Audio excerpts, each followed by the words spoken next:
정리만으로 달라진 우리 집. 집에서 생활하다 보면 물건은 자연스럽게 하나둘 늘어납니다. 잠시 사용하려고 꺼내놓은 물건이나 나중에 정리하려고 올려둔 물건이 쌓이면 어느 순간 넓었던 공간은 좁아지고 필요한 물건을 찾는데 더 많은 시간이 걸리게 됩니다. 이번 영상에서는 주방과 거실, 옷장, 화장대와 서랍까지 집안의 여러 공간을 정리한 과정을 소개합니다. 새로운 가구를 구입하거나 구조를 크게 바꾼 것은 아닙니다.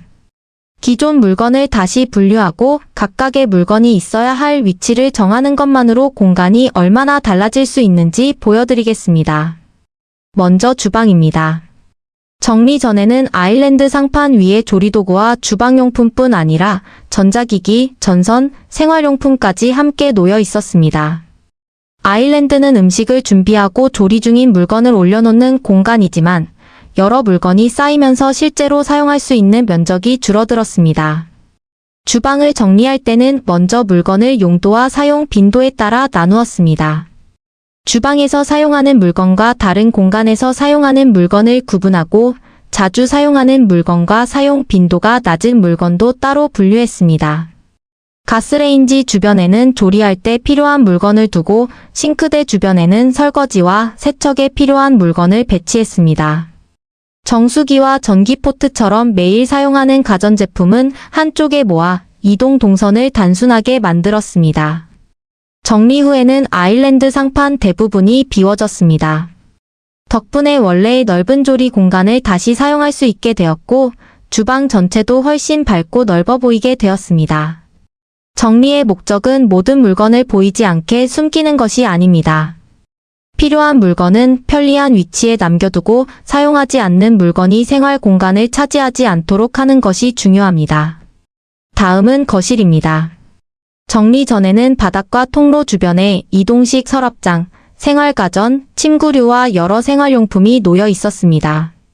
소파와 텔레비전 사이의 공간도 좁아져 이동과 청소가 불편했습니다. 거실을 정리할 때는 먼저 바닥에 놓인 물건을 모두 확인했습니다. 다른 방에서 사용하는 물건은 원래의 공간으로 옮기고 거실에서 필요한 물건은 별도의 수납 공간에 배치했습니다. 침구류와 자주 사용하지 않는 물건도 각각의 보관 장소로 이동했습니다. 정리 후에는 거실 중앙의 넓은 바닥이 다시 드러났습니다. 텔레비전과 소파의 위치는 그대로였지만 가운데 공간이 비워지면서 분위기는 크게 달라졌습니다. 이동할 수 있는 길이 분명해졌고 청소도 편리해졌습니다. 또한 물건에 가려져 있던 소파와 식물, 텔레비전 같은 주요 요소들이 더 잘 보이게 되었습니다. 정리는 단순히 물건을 치우는 일이 아니라 공간에서 무엇을 중심으로 보여줄 것인지 결정하는 과정이기도 합니다. 세 번째는 옷장입니다. 정리 전에도 옷과 침구가 수납되어 있었지만 종류와 보관 방식이 명확하게 구분되어 있지 않았습니다. 옷걸이에 걸린 옷과 접어놓은 옷이 섞여 있었고 침구류의 크기와 방향도 일정하지 않아 필요한 물건을 찾기 어려웠습니다. 정리 후에는 옷의 종류와 길이에 따라 공간을 나누었습니다. 셔츠와 재킷처럼 구김이 생기기 쉬운 옷은 옷걸이에 걸고 비슷한 종류와 색상의 옷은 가까이 배치했습니다. 긴 외투와 계절 의류는 높이가 충분한 공간에 따로 두었고 접어서 보관할 수 있는 옷과 침구류는 아래쪽 선반에 모아 비슷한 크기와 방향으로 정리했습니다. 이렇게 하면 옷장 문을 열었을 때 어떤 물건이 어디에 있는지 바로 확인할 수 있습니다. 옷을 꺼낸 뒤에도 원래 위치를 쉽게 기억할 수 있어 정리된 상태를 오래 유지하는 데 도움이 됩니다. 다음은 화장대와 서랍장입니다. 정리 전에는 화장대 상판과 의자 주변에 여러 물건이 놓여 있었고 서랍에 보관해야 할 물건과 가방, 생활용품이 상판과 바닥까지 차지하고 있었습니다.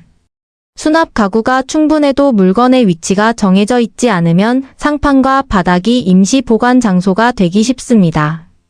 정리 후에는 화장대 위를 최대한 비우고 매일 사용하는 소품만 남겼습니다. 화장대에서 사용하는 물건은 가까운 서랍에 보관하고 사용 빈도가 낮은 물건은 아래쪽이나 별도의 공간으로 옮겼습니다. 상판이 정돈되면서 거울을 편하게 사용할 수 있게 되었고 화장대 본래의 기능도 다시 분명해졌습니다.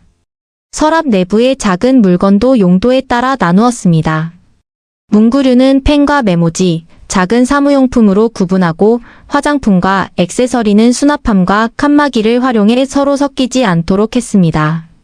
위생용품은 종류별로 모아 남은 수량을 쉽게 확인할 수 있도록 했고 전선과 전자기기도 별도의 칸에 보관했습니다. 가방과 크기가 큰 소품 역시 서로 겹치지 않게 자리를 정했습니다. 작은 물건은 서랍 안에서 쉽게 움직이고 섞이기 때문에 크기에 맞는 수납함을 사용하는 것이 효과적입니다. 하지만 모든 칸을 빈틈없이 채울 필요는 없습니다. 중요한 것은 각각의 물건이 들어갈 자리를 정하고 필요할 때 쉽게 꺼내며 사용한 뒤 어렵지 않게 제자리에 넣을 수 있도록 만드는 것입니다. 이번 정리를 통해 가장 크게 달라진 것은 물건의 수보다 공간을 사용하는 방식이었습니다. 주방에서는 넓은 조리 공간을 되찾았고 거실에서는 가족이 편하게 이동하고 쉴 수 있는 공간을 만들었습니다.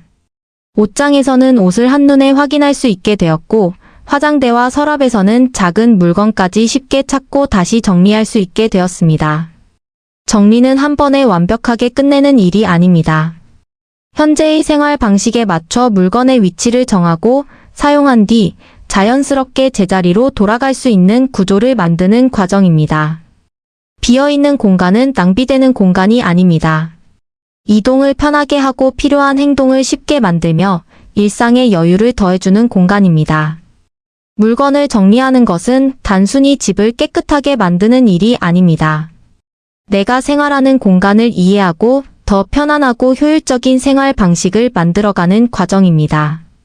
정리를 통해 공간에는 여유를 만들고 일상에는 조금 더 편안함을 더해보시기 바랍니다.